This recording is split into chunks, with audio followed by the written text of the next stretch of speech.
आज के इस वीडियो में हम लोग आरबीआई ग्रेड बी का एग्ज़ाम जो 2021 में कंडक्ट हुआ था उसमें जो जीए के क्वेश्चन थे मेमोरी बेस्ड। यहाँ पे मेमोरी बेस्ड क्वेश्चन ही है। अगर कुछ क्वेश्चन में अगर आप लोग देख रहे हैं इस वीडियो को तो कुछ क्वेश्चन में अगर ऐड करना होगा या कुछ और होगा तो आप कमेंट में करके बता सकते हैं। क्योंकि देखिए एक व्यूअर ने मुझे भेजा है तो जो कलेक्ट हो पाए हैं उन्हीं के अनुसार मैंने इस क्वेश्चन को बनाया है। बट ये समझ लीजिए कि 90% क्वेश्चन ऐसे ही थे और ऐसे ही पूछे गए थे। Hello everyone, welcome to Tashu academy banking and law. मेरा नाम आशुतोष है और चलिए हम इस वीडियो को शुरू करते हैं। और आज हम इस वीडियो के बारे में डिस्कस करेंगे कौन से क्वेश्चन किस तरह से आपके एग्जाम में पूछे गए थे। तो ये इंपॉर्टेंट होगा। अभी जो आपका आरबीआई ग्रेड बी का लॉ ऑफिसर का होना है एग्ज़ाम, तो उनके लिए भी होना है, ठीक है।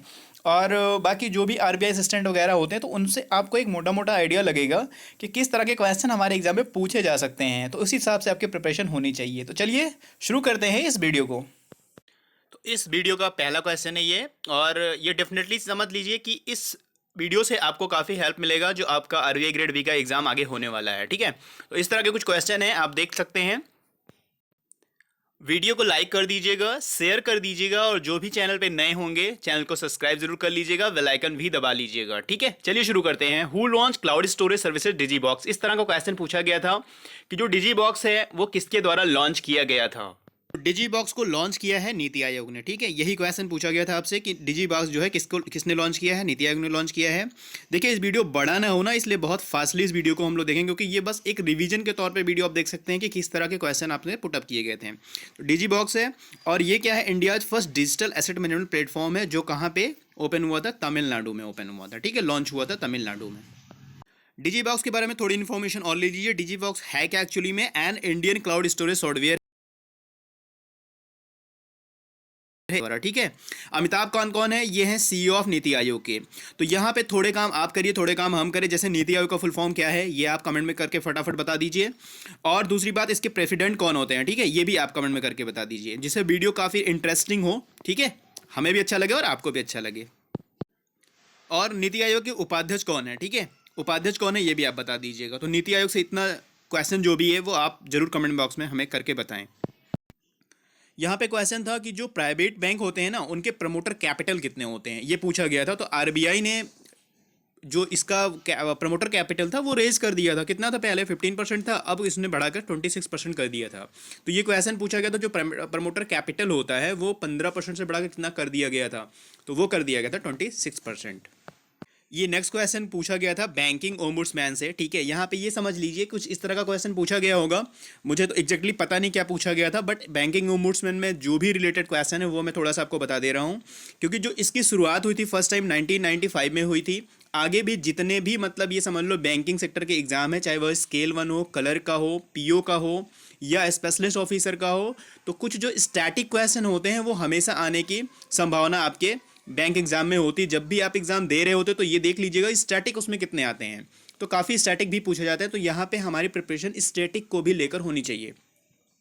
तो सबसे पहले इंट्रोड्यूस किया गया था 1995 में। अब ये हमेशा पूछा जाता है कि जो बैंकिंग ओम्बुड्समैन है, ठीक है, वो अब कौन सा बैंकिंग ओम्बुड्समैन है। तो हमारा जो बैंकिंग ओम्बुड्समैन इस समय चलता है तो बैंकिंग ओम्बुड्समैन चलता है वो स्कीम जो 2006 वाली थी ना, वो अभी तक चलती आ रही है।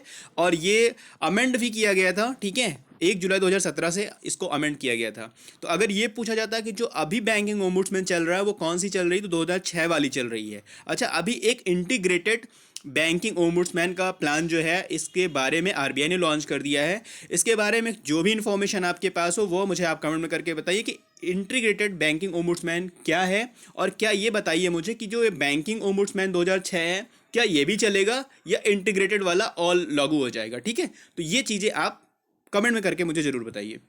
बैंकिंग ओम्बुड्समैन में अगर आप कंप्लेंट फाइल करते हैं तो 1 मंथ के अंदर आपको कंप्लेंट फाइल करना होता है, ठीक है। 1 मंथ के अंदर आपको कंप्लेंट फाइल करना होता है। और जो इसमें मैक्सिमम कंपनसेशन होती है कितनी होती है, 20 लाख, ठीक है, 20 लाख होती है मैक्सिमम कंपनसेशन। ये कई बार पूछा गया है, आपके स्पेशलिस्ट वाले एग्जाम में पूछा गया है, कलर पी वाले भी एग्जाम में पूछा गया है। तो अगर बैंकिंग ओम्बुड्समैन से आपसे कमीशन मिलेगा तो जो कोई लॉस हुआ है, कोई हैरेस हुआ है, हेल्टा एगोनी हुआ है, तो उसके लिए आपको 1 लाख रुपए का कम से कम कंपनसेट किया जा सकता है। तो 1 मंथ टाइम पीरियड है, 1 लाख इसका मेंटल एगोनी हैरेस का है अगर कोई लॉस वगैरह आपको हुआ है, और 20 लाख मैक्सिमम कंपनसेशन है। तो ये है और कुछ इंफॉर्मेशन बैंकिंग ओम्बुड्समैन स्कीम 2006 की, जो 1 जनवरी 2006 को लागू किया गया था। ये नेक्स्ट क्वेश्चन है। यहाँ पे क्वेश्चन ये पूछा गया था कि जो इंडिया में हाईएस्ट एक्सपेंडिचर है एडवर्टाइजमेंट का, ठीक है, किस पे सबसे ज़्यादा पैसा खर्च किया जाता है, किस के थ्रू पैसा खर्च किया जाता है, क्या वो डिजिटल मीडिया के थ्रू है, टीवी के थ्रू है, रेडियो के थ्रू है। तो इस तरह से कुछ क्वेश्चन पूछा गया था कि जो हाईएस्ट एक्सपेंडिचर है एडवर्टाइजिंग का वो किस पे है। तो यहाँ पे जो है डिजिटल मीडिया के थ्रू जो है सबसे ज़्यादा एक्सपेंडिचर एडवर्टाइजमेंट पे खर्च किया जाता है। लगभग कितना है, 64.4% जो है एक्सपेंडिचर किया जाता है डिजिटल मीडिया के थ्रू। इस तरह के क्वेश्चन काफ़ी इंपॉर्टेंट होते हैं। जैसे फोर्ब्स ने वर्ल्ड बेस्ट एम्प्लॉयर 2020 का अपनी एक रिलीज़ किया था कि कौन, मतलब इंडियन का कौन सा पीएसयू है जो फोर्ब्स के द्वारा सबसे पहली रैंक पर है, ठीक है, कौन सा पीएसयू जो पहली रैंक पर है। तो वहाँ पे था एनटीपीसी क्वेश्चन। ये बिल्कुल एग्जैक्टली ऐसे ही पूछा गया था कि फोर्ब्स के द्वारा जो है बेस्ट एम्प्लॉयर 2020 को किसे पहली रैंक दी गई है, तो वो दिया गया था एनटीपीसी को। एनटीपीसी कौन है? नेशनल थर्मल पावर कॉरपोरेशन है ये जो इलेक्ट्रिसिटी बनाने वाली कंपनी है, इसको बेस्ट एम्प्लॉयर दिस ईयर दिया गया था। पहली मतलब लिस्ट में ये था एनटीपीसी। यहाँ पे एनटीपीसी से जुड़ा एक इशू और है। एनटीपीसी ने आरआरबी जो रेलवे है ना, रेलवे रिक्रूटमेंट बोर्ड, इनका भी जो बोर्ड है ये एनटीपीसी का एग्जाम कराते हैं, ठीक है। तो ये एनटीपीसी सेम हो जाता है। तो अभी काफ़ी प्रोटेस्ट हुआ था इनके रिजल्ट को लेकर।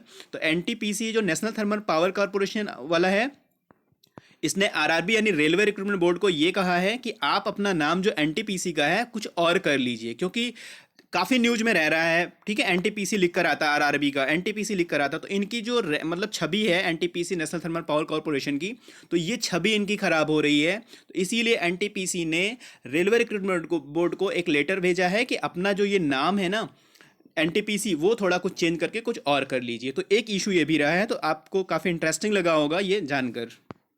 क्वेश्चन ये था कि जो आयुष्मान भारत है वो किस तरह की स्कीम है, ठीक है। तो वो है एक हेल्थ अश्योरेंस स्कीम थी। आयुष्मान भारत पूछा गया था किस तरह की स्कीम है, तो वो एक हेल्थ अश्योरेंस स्कीम थी जो पीएमजे यानी प्रधानमंत्री जन आरोग्य योजना के तहत लार्जेस्ट हेल्थ अश्योरेंस स्कीम है। ये फैमिली मेम्बर को जो है 5 लाख का पर फैमिली, ठीक है, ये देते हैं, हेल्थ कवर देते हैं, 5 लाख का हेल्थ कवर देते हैं पर फैमिली को।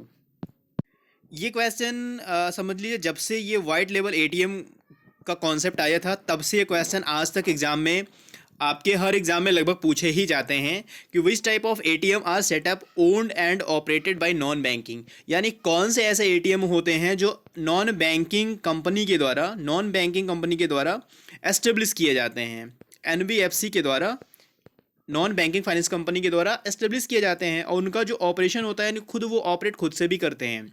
तो वो एटीएम होते हैं वाइट लेवल एटीएम।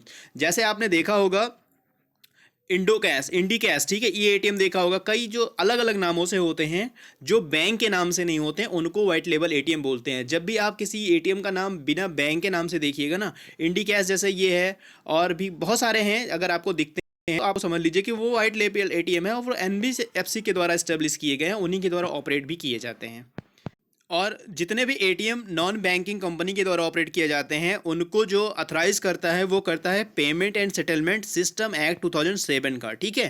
तो इस एक्ट के थ्रू ये वाइट लेबल एटीएम यानी जो एनबीएफसी के द्वारा ओन्ड किए जाते हैं, ऑपरेट किए जाते हैं, ठीक है। तो वो होते हैं payment and settlement system act 2007 के द्वारा वाइट लेबल एटीएम एस्टेब्लिश किए जाते हैं। यहाँ पर यह क्वेश्चन पूछा गया था कि ग्राम संपर्क अभियान किस बैंक के द्वारा शुरू किया गया है, लॉन्च किया गया है। तो इसका छोटा सा आंसर है आपका पंजाब नेशनल बैंक के द्वारा ग्राम संपर्क अभियान शुरू किया गया था।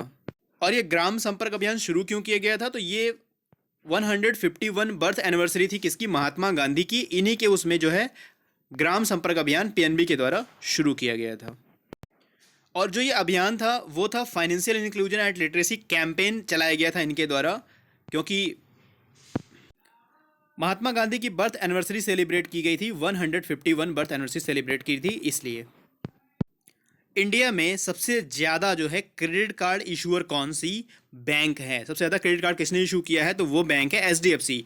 एचडीएफसी ने यह भी कहा है कि 5 लाख न्यू क्रेडिट कार्ड ये शुरू करेंगे, कब तक, फरवरी 2022 तक। तो ये तो पुराना क्वेश्चन था, सबसे ज़्यादा इशूअर कौन है। अब जो ये 5 लाख नए कार्ड ये शुरू करेंगे फरवरी 2022 तक, तो ये भी काफ़ी इंपॉर्टेंट है। इससे जो है ये पहले नंबर पे होंगे क्रेडिट कार्ड इशूअर बैंक। ये क्वेश्चन था कि इंडिया का जो फर्स्ट सैंड ड्यू पार्क है वो कहाँ पे ओपन किया गया है, तो इसका आंसर था गोवा। और अगर आपसे ये पूछा जाए कि इसको फंडेड किसने किया था, इस प्रोजेक्ट को फंडेड किसने किया था, तो वो था वर्ल्ड बैंक। ठीक है, तो ये भी साथ साथ आप याद रखिएगा। क्वेश्चन ये था कि फायर पार्क इंडिया में कहाँ पे इस्टेब्लिश किया गया है, तो ये खोला गया है भुवनेश्वर में। भुवनेश्वर कहाँ पे है, ओडिशा में है। ठीक है, भुवनेश्वर ओडिशा में खोला गया था। वहाँ के सीएम के द्वारा नवीन पटनायक ने क्यों ये फायर पार्क इन्होंने इस्टेब्लिश कराया है, इन्होंने कहा था कि जो मतलब फायर पार्क के बारे में एजुकेट और रेज अवेयरनेस बढ़ाने के लिए इस पार्क को इस्टेब्लिश किया जा रहा है। और ये जो शुरू किया गया उड़ीसा के द्वारा, Orissa fire and disaster academy के द्वारा शुरू किया गया, जिससे थोड़ी अवेयरनेस मतलब अवेयरनेस लोगों के अंदर हो कि फायर वगैरह आखिर मतलब किस तरह से हम उससे बचाव कर सकते हैं। तो इस तरह से फायर पार्क जो शुरू किया गया है वो ओडिशा के भुवनेश्वर में शुरू किया गया है। तो एक पूछा गया था सैंड्यू पार्क जो गोवा में है। ठीक है, इस तरह के भी क्वेश्चन पूछे जाते हैं और यहाँ पे फायर पार्क से भी रिलेटेड क्वेश्चन आपसे पूछ लिया गया। कुछ क्वेश्चन आपके एग्जाम में डे से भी पूछ लिए जाते हैं। तो यहाँ सीधा सीधा क्वेश्चन पूछा गया था एनसीसी डे जो है वो कब मनाया जाता है, तो ये 28 नवंबर 2021 को मनाया गया था। ठीक है, एनसीसी डे। और बाकी चीज़ें आप लोग देख लीजिए, इनकी जो एनिवर्सरी थी वो 73 एनिवर्सरी थी, उसके उपलक्ष्य में 28 नवंबर था। ये भी क्वेश्चन आपके एग्जाम में पूछा गया था, वेस्ट इंडीज वर्सेस बांग्लादेश का जो क्रिकेट हुआ था, तो इसमें मतलब ये तो समझ लो कि जो विनर थे वो तो वेस्ट इंडीज़ था। बांग्लादेश यहाँ पे हार गया था, 139 रन ही बना पाया था और वेस्ट इंडीज़ के द्वारा 143 रन बनाए गए थे। बट एग्जैक्टली क्वेश्चन क्या था ये थोड़ा सा मुझे समझ में नहीं आया। बट इससे कुछ भी अगर आपको याद है, जो मतलब जिन्होंने एग्ज़ाम दिया हो उनको बिल्कुल क्लियर याद हो, तो यहाँ पर मुझे कमेंट में करके बता सकते हैं कि यहाँ से जुड़ा कौन सा क्वेश्चन पूछा गया था।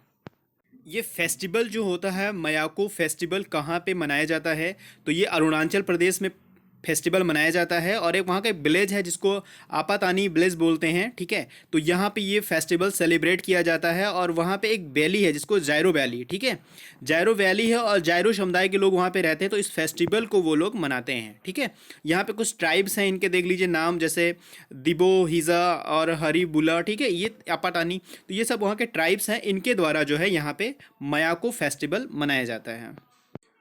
WTO की डायरेक्टर जनरल कौन है, तो WTO की डायरेक्टर जनरल है नगोची ओंकोंजो आइविला। नगोची ओंकोंजो आइविला जो है ये नाइजीरिया की हैं। ठीक है, और ये WTO की डायरेक्टर जनरल हैं और ये पोस्ट को होल्ड करने वाली पहली महिला और पहली अफ्रीकन भी हैं। तो ये भी क्वेश्चन आपके एग्जाम में पूछा गया था।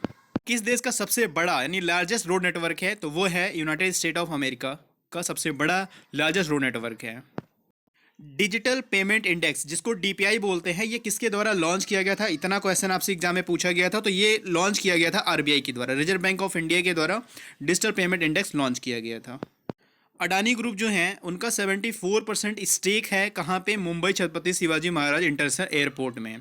तो ये इतना एक्वायर करते हैं 74% स्टेक, जो हमारा NS इंटरनेशनल एयरपोर्ट है मुंबई का, तो उसमें ये स्टेक इनका है। ये पूछा गया था कितना परसेंट है, तो 74% है इनका। यहाँ पे क्वेश्चन था world third largest energy consumer by 2030, तो इंडिया है ये, और इंडिया ने ओवरटेक किसको किया है, यूरोपियन यूनियन को। यूरोपियन यूनियन को ओवरटेक इंडिया ने किया है, जो वर्ल्ड की थर्ड लार्जेस्ट एनर्जी कंज्यूमर है 2030 में। ग्लोबल इनोवेशन इंडेक्स में भारत की रैंक की कितनी थी, भारत की रैंक कितनी थी ग्लोबल इनोवेशन इंडेक्स में, तो भारत की रैंक थी 46।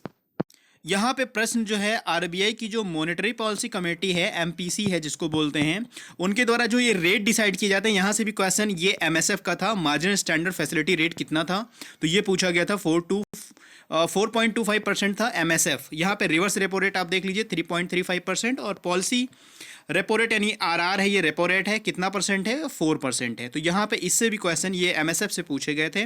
और ये जितने भी हर बाई मंथली आते हैं, ये हर 2 महीने पे आते हैं, ये भी क्वेश्चन पूछा जाता है। तो ये रेट जरूर आप एग्जाम से पहले एक बार देख कर जरूर जाया करिए। रामसर कन्वेंशन इनकी अभी 50वीं एनिवर्सरी सेलिब्रेट की गई है, तो ये क्वेश्चन पूछा गया था। और यहाँ पे कितने इंडिया में रामसर साइट हैं, तो 47 रामसर साइट पूरे इंडिया में है। ठीक है, how much amount tax free in PPF account, PPF account में कितना जो अमाउंट होता है वह टैक्स फ्री होता है, तो 1.5 लाख अमाउंट जो है वो PPF में, ठीक है, टैक्स फ्री होता है।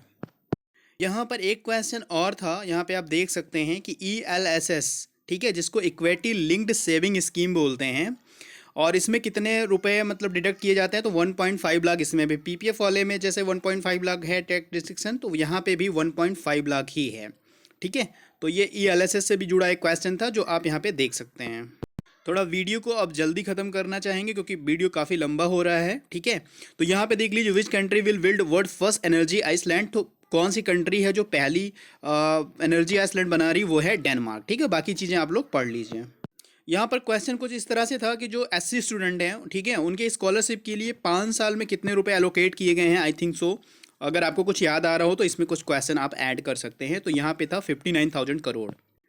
WHO फाउंडेशन के पहले CEO कौन बने हैं, तो वो हैं भारतीय मूल के अनिल सोनी जी। यहाँ पे आप इनकी पिक भी देख सकते हैं। और अनिल सोनी जो हैं WHO फाउंडेशन के पहले CEO हैं।